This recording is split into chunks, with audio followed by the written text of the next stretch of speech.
Welcome into the PFF podcast. Steve Palazzolo back here with Sam Monson discussing Week 8 in the NFL. Sam, welcome back. I know you had to, we excused you from the Friday podcast. Yeah. Personal reasons. We send our apologies and condolences. Apologies. I don't think it was your fault. Condolences, I should say, to the family. Yeah, I've spent most of the weekend on a plane. Came back, spent almost all of yesterday on a plane. So I spent the majority of my morning trying to find out what in God's name happened in the NFL yesterday, which was not the usual way that goes on a Monday morning. I hope you caught up because more or less it would be good for the NFL podcast if you knew what a happened. little something. Just a little bit. Well, let's start with the craziness in Houston, or in Seattle, but with Houston. Houston itself, between that game and then the World Series game, if you guys watched that, it was batty. I'm sure you watched that, Sam. Of course. 13-12 win for the Houston Astros. But man, at Seattle, a 41-38 game at Seattle, that is unheard of. Russell Wilson and Deshaun Watson going blow for blow. It was pretty fun to watch. Yeah, that game looked crazy. And even down the stretch with leads changing hands and both these guys kind of going downfield looking for the win. It looked like an absolutely crazy game. And my narrative of Russell Wilson held true. You keep under 45% of total snaps under pressure, you get good Russell Wilson. And we saw some pretty ridiculous Russell Wilson in that game. Yeah, he was incredible. I give Deshaun Watson a ton of credit as well. I did write the article last week kind of explaining why he was grading poorly for us, and he showed some of that, but he also showed some of his playmaking ability. He had no fear for Richard Sherman early in the game. They attacked him. They attacked downfield. There's two things. He threw a touchdown on Richard Sherman and a touchdown on Earl Thomas. They threw a deep post behind Earl Thomas. That is unheard of. Yeah, you don't do that. Against Seattle's defense. That was a beautiful throw. So credit to Deshaun Watson. You saw the ups and downs. Did throw a pick six. Earl Thomas got his revenge. Sherman had 2 picks. He got his revenge. But I think that's what made it such a fun game. You have all these star players, and I think we're almost ready to call Watson a star with some of the plays that he makes. Star players just going back and forth making plays. Watson is like the player that you claim Jameis Winston is always going to become. This high variance guy that makes enough spectacular plays that sooner or later he's going to put together a string and you get this phenomenal season from a quarterback. That's almost what Deshaun Watson is right now. He's almost a higher variance Jameis, who himself is a giant high variance quarterback. Yeah. The stuff that he does good is incredible. Like, he's making plays every single game that there aren't many quarterbacks in the NFL that can make, a couple of them. And then, even a game like this, you make some absolutely incredible plays against the Seattle defense, but also made a couple of clanger interception throws. And even, the one to end the game effectively wasn't a bad play because he's just heaving it deep to try and 14 seconds left, But he did just basically heave it generally deep in the direction of Richard Sherman. Right. It wasn't the worst interception in the world because he was painted into a corner and didn't have a huge amount of things he could have done, but there were better ways of doing it than that. Yeah, Watson currently 3rd in the league in big-time throw percentage and 5th in turnover-worthy throw percentage. So that is as high variance as you get. Actually, a couple years ago on the site, I compared him to Cam Newton just from that perspective, that there would be, and they're completely different passers as far as their size and arm strength and all these different things. But as far as the high variance plays and the big time throws and the turnover worthy throws, the fact that you're going to get some really good and some really bad. I wrote about that actually before Watson's junior year, and we're seeing a little bit of that so far at the NFL level. So color me more impressed this week than maybe any other Watson game, because my whole thing is I wouldn't, if he went into Seattle and did one of those classic, he goes 14 for 32 for 140, and that's just painting a picture with stats, but that's what rookies do when they go into Seattle. And even though he did throw some bad ones in there, he was on the attack, and it was an impressive outing for Watson. Yeah, that was crazy. Are we going to talk about whether the Seattle Seahawks team is going to make a trade before the deadline for some offensive line help? Is that line, at least in certain positions, bad enough that they will make I guess trade deadline day deals are typically a little bit panic-driven because, the only reason you're making one of these moves is if something is unraveled that you didn't expect to be a problem rolling into the season. I guess with the Seahawks, they've always known that offensive line is going to be a problem because it always is. Right. But has it become a big enough problem that they're actually going to make a move to address it? Look, it feels like every year that, we wrote an article on the site last week, and it feels like every year, it's last year, hey, Joe Thomas is available, so let's send him to Seattle.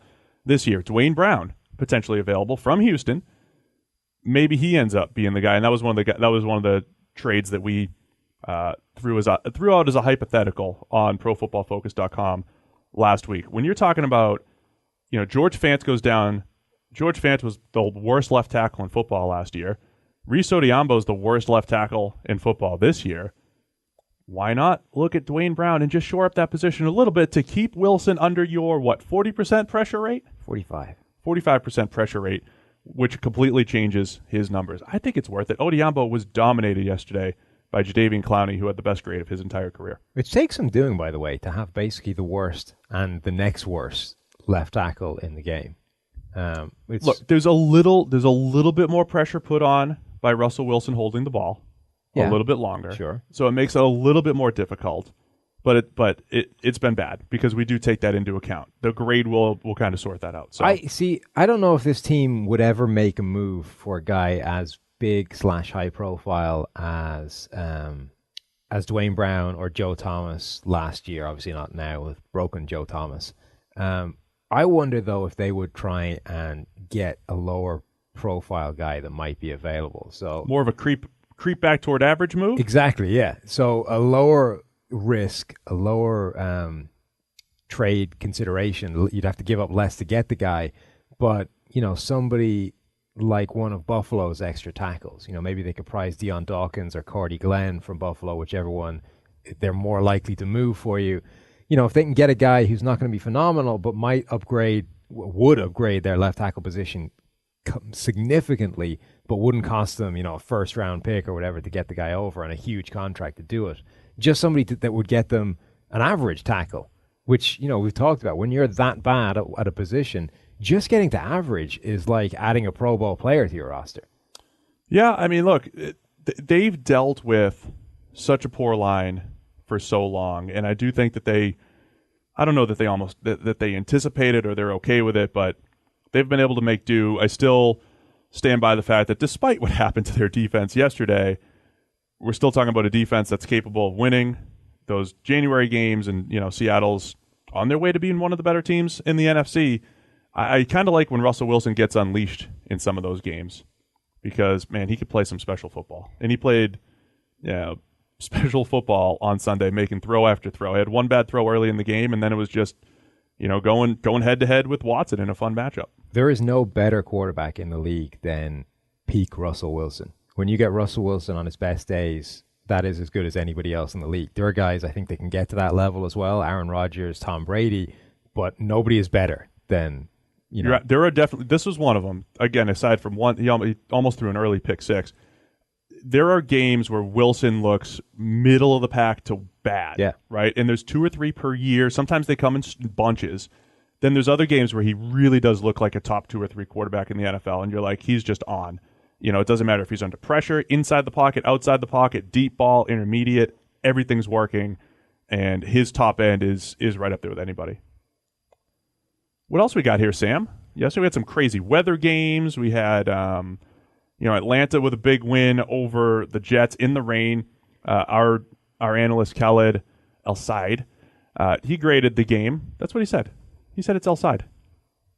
That's what he told me. Well, don't mock me in my pronunciation when it's right. Well, you say. Hey, he said Matt Ryan. Now, they had a bunch of botched snaps from center. He said Matt Ryan threw the ball probably the best he did all season, his highest passing grade of the season. So that bodes well for an Atlanta offense that, was inconsistent these last few weeks, but certainly has all the pieces to still be one of the league's best. The thing that came out of this game for me is, I said it to you earlier in the office, that the Jets legitimately aren't terrible, and I can't work out why, because they should be. I mean, most people are still grading badly for them. Somehow they're even better than the sum of all their parts, in addition to just playing better than we thought they would at the start of the season. It's not a terrible team. It should be, but it isn't. No, look, I don't know if the Jets are just, if the coaching staff works well when they're underdogs. 2015, when Ryan Fitzpatrick had that great statistical season and Brandon Marshall was going off and Eric Decker and they had all those defensive linemen, they were kind of an underrated team that made a little bit of a run. I think last year they thought they had higher expectations for themselves last year, and then this year we're just like, all right, it's the road to the number one pick for the Jets, so they're underdogs again. Josh McCown has the league's third best adjusted completion percentage. What was that quote from Todd Bowles that you read out before we started this podcast? I read it as a quote. It was essentially, they were asking about the quarterback situation. He said, I saw our young quarterbacks in the summer. Josh is our quarterback. That's cold. Accurate, I guess. That's accurate. But cold. Look, Josh McCown, we get so caught up in it's kind of our job, right? We have to rank players, right? So if you're going to rank Josh McCown among quarterbacks, you're certainly not going to put him in the top 15 or 20. And grade-wise, he always ends up pretty low. But the way Josh McCown plays football, he does bring a lot of positive plays to the offense. He just brings, it's kind of like what we were just talking about with Watson. He brings a lot of disastrous plays too. So currently McCown's number 23 in our PFF grades, and he can do enough to keep you in a game. He might lose the game late, but that's like classic Jets right now. They're just staying in every game and just not pulling them off. We need to get the first few years of his career, the Arizona years, graded for Josh McCown. I would love to see what those look like, because at the moment his career is just incredible when you look at it. It's like that 2013 run that he had. It's consistently bad except for 400 snaps in 2013 with Chicago, which bought him a second half of a career. I mean, at that point, if he hadn't had that, he probably would have been out of the league by the end of that year. He would have been done. Well, I told you what a big part of it is. What we found with a lot of our data, the quarterback play under pressure, other than the high-end guys, like Russell Wilson's always going to be pretty good, and Aaron Rodgers will always be pretty good. The other guys fluctuate because it's a small sample size. 2013, McCown under pressure was ridiculously good, and then 2014 reverted back to the mean. And I do think it's because the way he plays, that he's just oblivious to pressure to the point where he makes great throws, and to the point where he makes terrible throws because he's just oblivious to everything around him. But that year is a complete and total anomaly compared to the rest of his career. It's by far and away the best he's ever played. It bought him a starting job in Tampa Bay, which then got taken away from him because he played so badly. But that has been the basis of every other job he's had since then. That bought him the starting gig and then backup gigs and competing gigs everywhere else. If he hadn't had that year, he was coming off the back of 4 seasons where he played like 150 total snaps. He'd have been done. He'd have been out of the league. And we wouldn't be lamenting the loss of Josh McCown. But I'd love to know what those first few years look like. The Arizona seasons where he made a couple of big plays. I think he knocked the Vikings out of the playoffs one year with a ludicrous play, extending the play and throwing the ball in the back of the end zone type thing. He makes those special plays. He makes those great plays. But it would be interesting to see if he was ever good, or if his entire career is based off 400 snap sample size with Mark Trestman as the quarterback whisperer there in Chicago. Yeah, don't give anybody any ideas about going back and grading early Josh McCown years. New Orleans. Defense keeps rolling. Marshawn Lattimore, watch. Targeted twice. Interception. Yeah. That's it. No catches. Pretty good.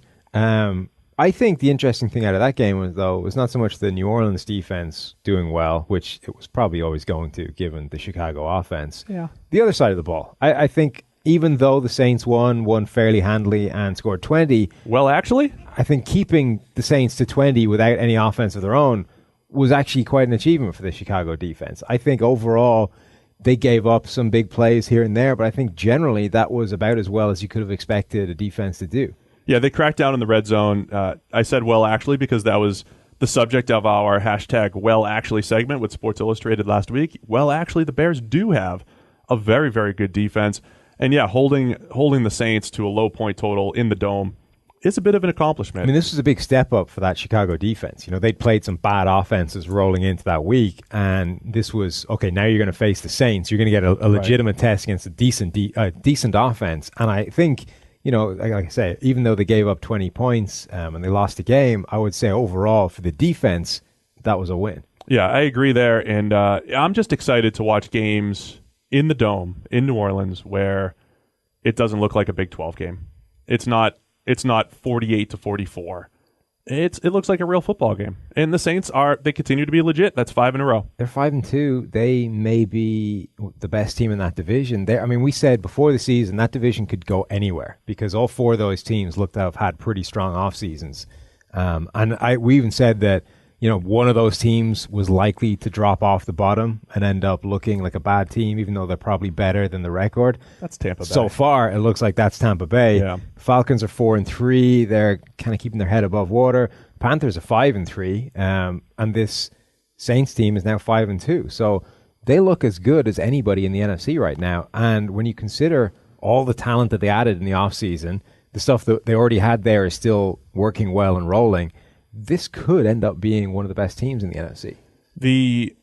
When we go back to our preseason picks and breakdowns and all that stuff, the Saints and the Eagles were 2 teams. I think the more we talked it out, we said, oh yeah, those are good sleeper teams. I wish we pushed harder on them rather than just saying, hey, they might be sleeper teams, but that's hindsight. But they were both teams that we said we could see this coming together this season, right? And so far it has. Speaking of good defense, Buffalo moves to 5-2, the subject of this week's actually, as part of Sports Illustrated. Tyrod Taylor. Tell us about it, Sam. We get to Tyrod Taylor. Talk about your boy Tyrod and how much you love him. The Tyrod episode.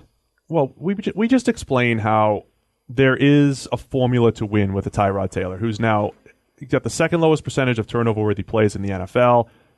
He's one of our highest graded quarterbacks, currently at number 6. Doing it from a complete opposite of a Deshaun Watson, right? There's not a ton of spectacular throws. There's not a lot of throws into coverage, just a handful so far this season. But just moving the chains when called upon, not putting the game on his shoulders, letting the run game and the defense win, but certainly not losing you the game. That's a glorified way of saying game manager, but he's been a little bit better than just game manager. That touchdown that he threw against Oakland on Sunday, where he's maneuvering the clean pocket, mind you, and making this pinpoint throw in the corner of the end zone. He has had a few of those so far this season. So I think he is a game-managing quarterback. I think that's the upshot of what you get with Tyrod Taylor. He just does that in a completely unique way that other game-managing quarterbacks don't do. So when you've had most other game-managing quarterbacks, if you think about Alex Smith before this season or early career Ben Roethlisberger, those are game-managing quarterbacks that are defined by what they cannot do. And it's a case of you be as conservative as humanly possible because anytime you try anything complex, bad things happen. So just don't try those. Keep everything short, keep everything high percentage, and don't try and do too much. Don't overreach.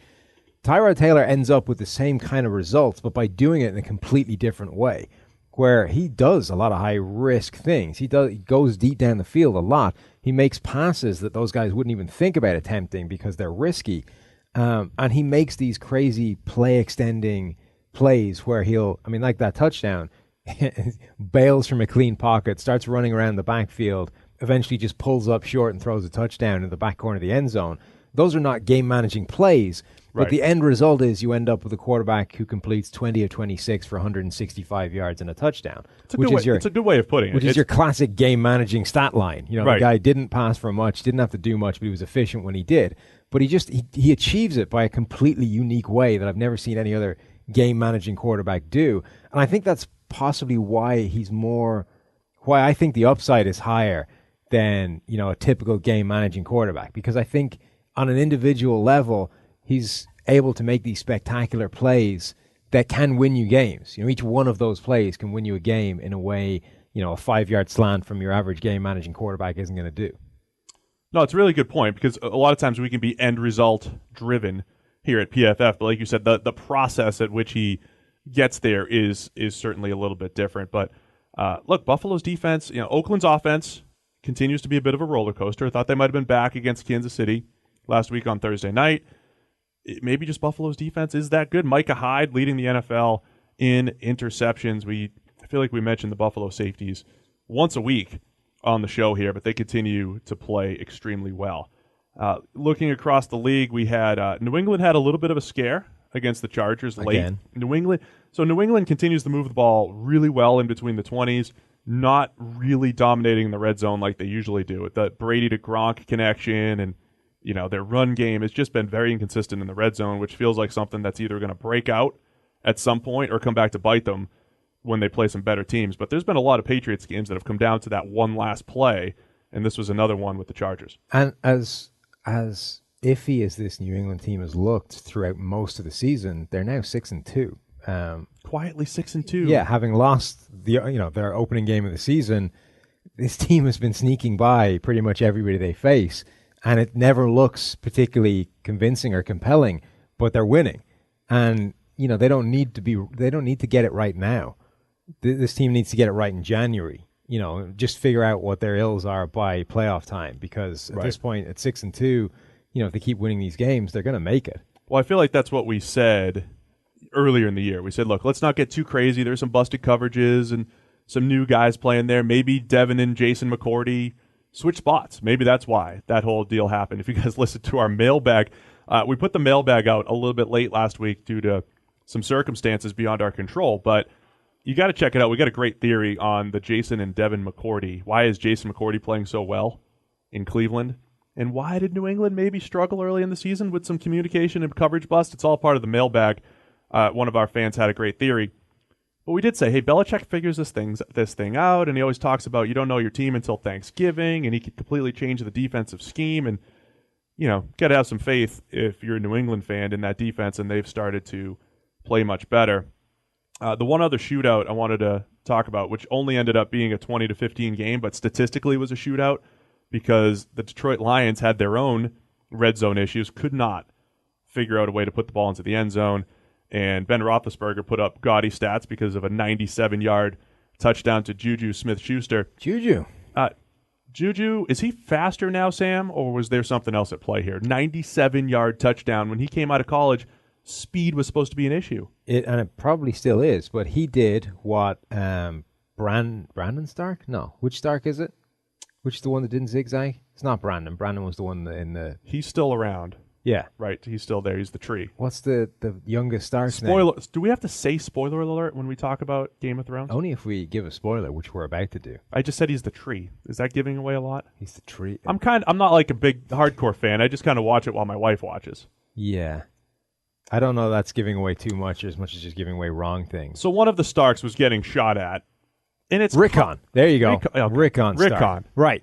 He did what Rickon Stark didn't do, which is zigzag when you run down the field. Right. If someone's shooting at you, or if a slot cornerback is running after you, either one. If someone is shooting at you, or if somebody faster than you are is running you down from behind, zigzag, because you cannot catch a guy that is zigzagging. It's too damn hard to chase him down and track his zigzag and move. So if you watch Juju, 95 yards down the field, he's just swerving in a big S shape the entire way down the field, lurching from one side to the other, and the guy who's clearly faster than him can't quite get the right angle to run him down all the way. It's especially good if you zig when they're zagging. I mean, that's the thing. So he goes 97 yards. The end game. He had a great tweet about it. He said they asked him about what he was looking at. He said he kept looking behind him because his Madden speed's only 83, 84. He was waiting to get caught. Yeah. Juju's become quite the quotable character. I have to say, he's also exceeded my expectations. I still don't think he's a great receiver right now, but he is really young. Everybody talks about his age all the time and all the touchdowns he's scoring before the age of 21. But he didn't separate really well at USC and was inconsistent in contested situation, but he at least flashed all of that. So he's becoming a useful player as they maybe look to shop Martavis Bryant before the deadline of tomorrow. I think that's kind of what he is. He's a player that flashes an incredible amount of talent. It's just a case of whether he's able to ever put it all together. I've never seen it all the way through his USC career, so I'm not hugely confident that he will. And even, this was a fantastic game. He was outstanding against the Lions. But I don't know if that's going to be him going forward. Matthew Stafford had one of those. He looked like he was on his way to one of those games where good Matthew Stafford is. You were talking about Wilson being as good as anybody when he's at his best. I think good Matthew Stafford is as fun to watch as anybody else because he could just make big time throws left and right, just NFL arm throws, cover two shots, and he started the game rolling to his left and dropping one in the bucket. But I was really disappointed with how he handled some of the red zone stuff. Last play, under pressure. It's a three-man rush. When you got a three-man rush in the red zone, you see the best quarterbacks just know there's only three guys rushing me. I got to manipulate the pocket, and if I can buy enough time, somebody will get open, especially on fourth down. And he just sat there. The center got bull rushed into him a little bit, not a ton. and he just kind of ran into it and just chucked it up. I thought that was just a bad finish. They had a chance to really pull that one off. Yeah, and I like this game as well because it answered the question of why don't they just sit down Greg Robinson? He's playing so badly. How bad could his backup be? Well, it turns out at least as bad as Greg Robinson. So they put a defensive tackle from Boston College, Brian Mahalik, drafted in the 7th round in 2015. He was a defensive tackle in college. 6'9", 315. Got to appreciate the tall guys there. And didn't go. He's a converted defensive tackle, of course. But yeah, it was ugly for him as well. But maybe not even as ugly as it would have been for Greg Robinson. Poor Greg. Also, a shout out to Dan Skipper. 10 snaps for the Lions. You just shouting out tall people now? Yeah, he listed at 6'10" at Arkansas. He's now at 6'9" officially. I think I can relate to that. Is that an adjustment for accurate measurement, or is that an adjustment for like osteoporosis? So that's the other thing too. I'm pretty sure I was at least 6'10" at the age of 22, and I don't know if Skipper's going through the same thing because I don't think I'm as tall right now. You shrink when you get older. Yeah, I don't. Well, I mean. You do. Old women shrink. I don't know if men shrink. Do they? Of course men shrink. Do they? Yes. I thought it was just women that get osteoporosis and their bones get all brittle and we all shrink. Plus you shrink by the end of the day too. You're taller in the morning. So it depends on when you've been measured. I don't know that you're going to shrink from 6'10" to 6'8" over the course of the day. Everybody shrinks at a different rate. All I'm saying is Dan Skipper was listed at 6'10" at Arkansas. He's 6'9" now. He played his first 10 defensive snaps, and I'm proud of him as a tall male. Yeah, I'm really proud of him. What else stood out, Sam? We got Week 8 action, and some teams are starting to separate from the pack a little bit. Everybody was sitting there. Almost every team in the league had 3 or 4 wins coming into the week, and now you have teams like Buffalo up to 5 wins and Carolina up to 5 wins. Are we starting to see a little bit of separation? The Saints, we mentioned before, a little bit of separation with some of these teams? Yeah, I think so. I think the contenders are emerging. We talked about the Saints becoming one of the best teams in the NFC, the Patriots quietly ticking off wins, even though none of them look particularly convincing. The Seahawks, despite all of their problems, are still 5-2, which is actually quite impressive given how bad they've been in certain areas. We could just post the last 5 years worth of podcast analysis on the Seahawks, though, right? I know. Is this the year the offensive line? Is the defense going to figure it out again? That's why it's so difficult to kind of critique what they're doing because it always seems to be the same. You get this offensive line is always a disaster, but it doesn't matter in most games because Russell Wilson is able to overcome it and be incredible anyway. The defense hasn't gotten the amount of pass rush it's got before, but they're still an extremely good unit, and when things click in the right order, it doesn't matter anyway. It's just the Seahawks are the same every year. They end up getting through to the playoffs, and then in any given Sunday in January, the Seahawks can beat anybody if everything clicks. So, we're just going to see what they are in January again. But the Steelers are now up to 6-2. The Vikings are 6-2 as well.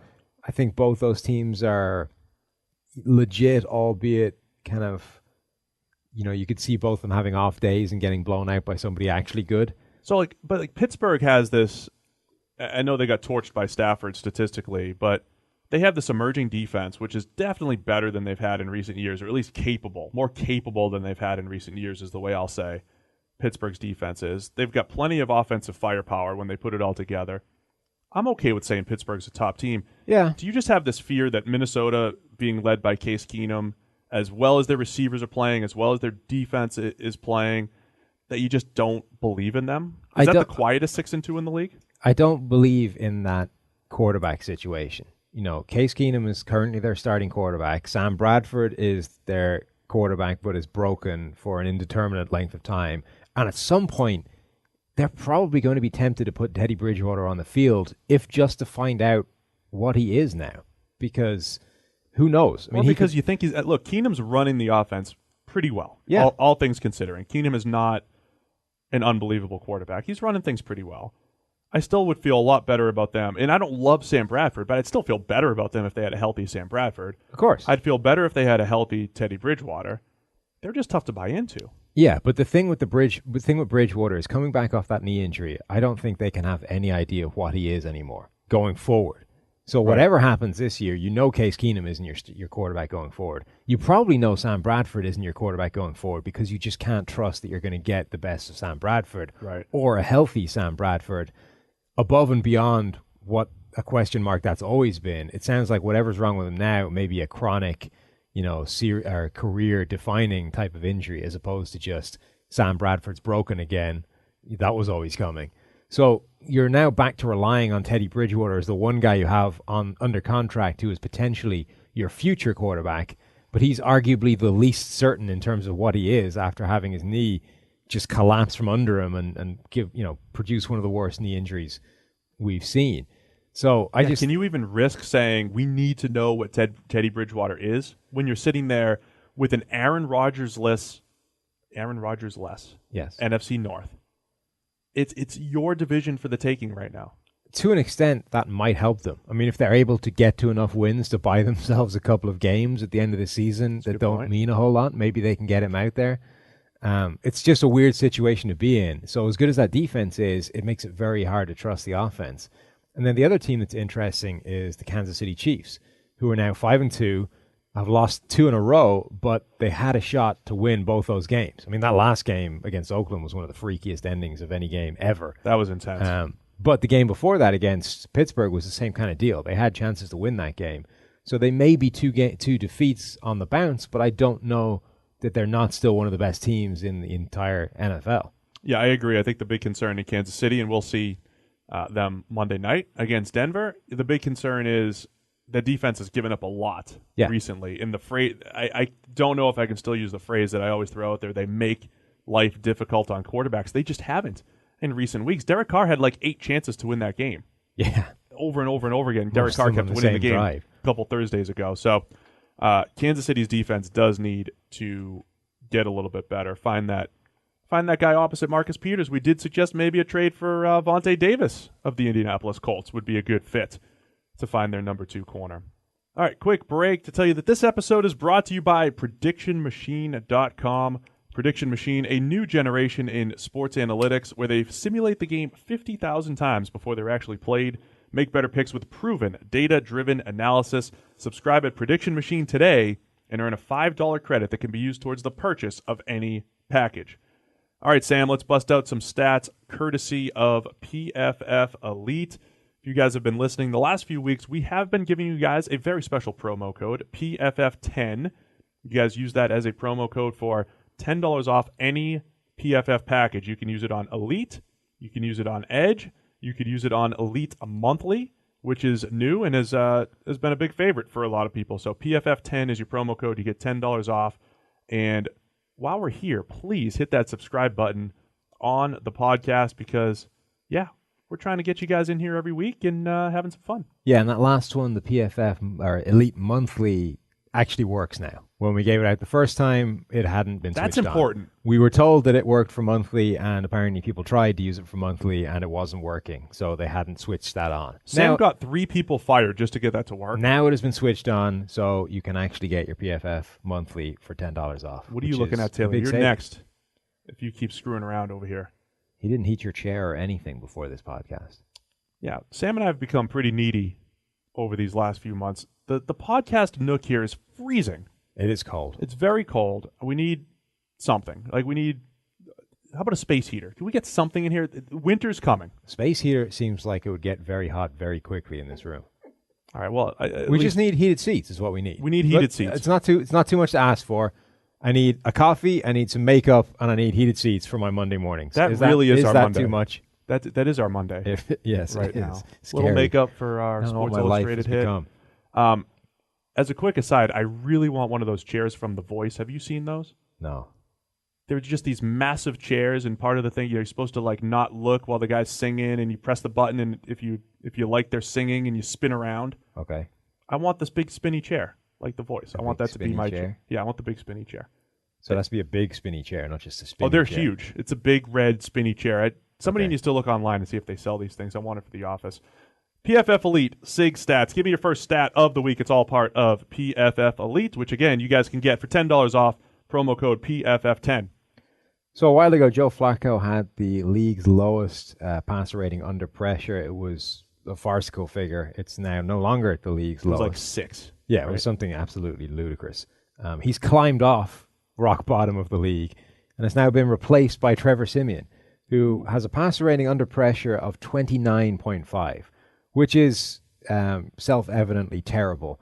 What's interesting is that Trevor Siemian's passer rating when not under pressure is 103.5, which is 9th in the league. Ooh. So Trevor Siemian drops from 9th in the league when you don't pressure him to dead last with a passer rating of 29.5. His passer rating drops like 73 points when you pressure him. It's unbelievable. He has one of the largest drops in the entire league. And why that's a big problem is that he is under pressure a lot because the Broncos don't have the league's best offensive line protecting him. Yeah, it's a little ugly over there. Yeah, that's a massive drop, and that's been the issue with Trevor Siemian. We'll see if he can get better with that on Monday Night Football, or if you're listening after Monday Night Football, did he improve? You tell us. Yes, you tell us. Because we're guessing right now. I'm in that same boat. I'm going to do a little with and without. We're talking play action here. So I got 3 guys that really stand out. Deshaun Watson's passer rating with play action versus no play action. With play action, he's at 121.5. Without play action, he's down to 86.5.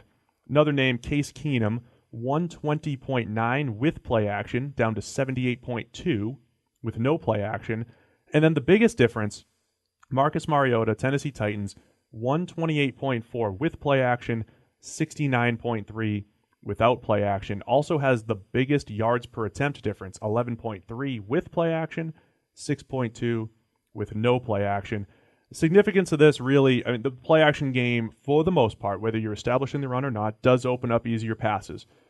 It's not a bad thing to be good or to have good numbers when you're using play action, but it is a little concerning sometimes if you're down at that Mariota level without play action, because a lot of times that's your 3rd and 7 plus. That's like your best quarterbacks need to dominate 3rd and longs and those must pass situations. So that's where that becomes a little concerning. So those are the guys you kind of see having the scheme working for them a little bit so far this season. There's one at the bottom end of that scale you don't see every day. Derek Carr is 18.6% worse off in terms of completion percentage when he attempts play action or when he runs play action to when he doesn't. That's bizarre. Usually that goes in the other direction. And Derek Carr, coincidentally, or maybe not coincidentally, uses play action less than anybody else in the NFL right now. 9.9% this season is play action, which is the lowest mark in the entire league.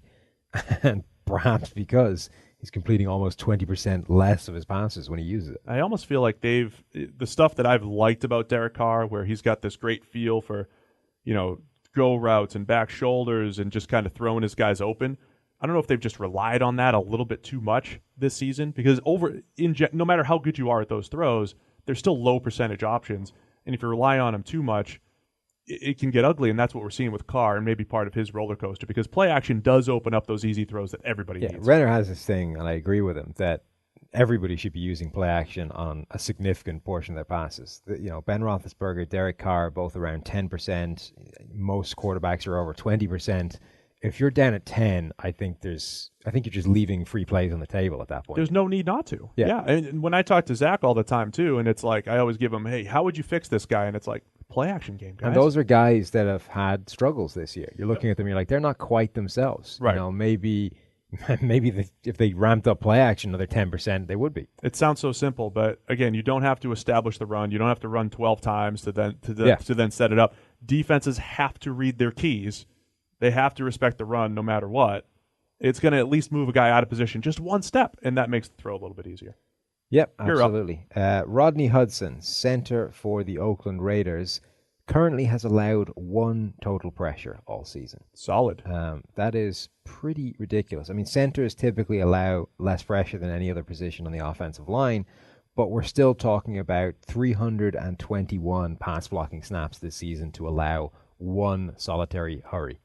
So we're looking at a 2-hurry season pace. Yes. Which is crazy. Yeah. Like, we haven't seen anything that low. That's impressive even for a center.